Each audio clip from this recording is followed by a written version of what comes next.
That's all trip இது ஒரு auto மற்றும் cab booking app. Auto, taxi, sedan, maxi cab, Tata ace, 25 seat mini bus எல்லா வண்டியும் இந்த ஆப்குள்ளே அட்டாச் பண்ணிக்கலாம். டாக்குமெண்ட்ஸை அப்லோட் பண்ண உடனே அப்ரூவல் கொடுத்துருவாங்க. கீழே டிஸ்கிரிப்ஷன்ல இருக்க லிங்கை கிளிக் பண்ணி தட்ஸ் ஆல் ட்ரிப்பை டவுன்லோட் பண்ணிக்கோங்க.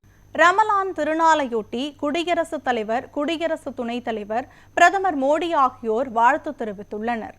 இஸ்லாமியர்களின் ரமலான் திருநாள் இன்று உற்சாகமாக கொண்டாடப்படுகிறது. இதையொட்டி குடியரசுத் தலைவர் திரௌபதி முர்மு வெளியிட்டுள்ள வாழ்த்து செய்தியில், மக்கள் அனைவருக்கும் குறிப்பாக இஸ்லாமிய சகோதர சகோதரிகளுக்கு வாழ்த்து தெரிவித்துள்ளார். இத்திருநாள் சுய கட்டுப்பாடு, அன்பு, சேவை குறித்த போதனைகளை நமக்கு கற்பிக்கிறது என்றும் அவர் கூறியுள்ளார். இந்த தருணத்தில் நமது சமுதாயத்தை, நாட்டையும் வலுப்படுத்துவோம் என்றும் குடியரசுத் தலைவர் திரௌபதி முர்மு தெரிவித்துள்ளார். இதேபோல ரமலான் திருநாள் அன்பை ஊக்குவித்து மகிழ்ச்சியையும் வெற்றியையும் ஏற்படுத்தட்டும் என்று குடியரசு துணைத் தலைவர் CP ராதாகிருஷ்ணன் தமது வாழ்த்து செய்தியில் குறிப்பிட்டுள்ளார்.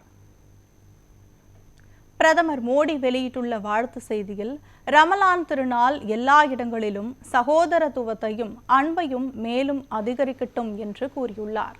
அனைவரும் ஆரோக்கியமாகவும் மகிழ்ச்சியாகவும் இருக்கட்டும் என்றும் பிரதமர் மோடி ரமலான் வாழ்த்து தெரிவித்துள்ளார்.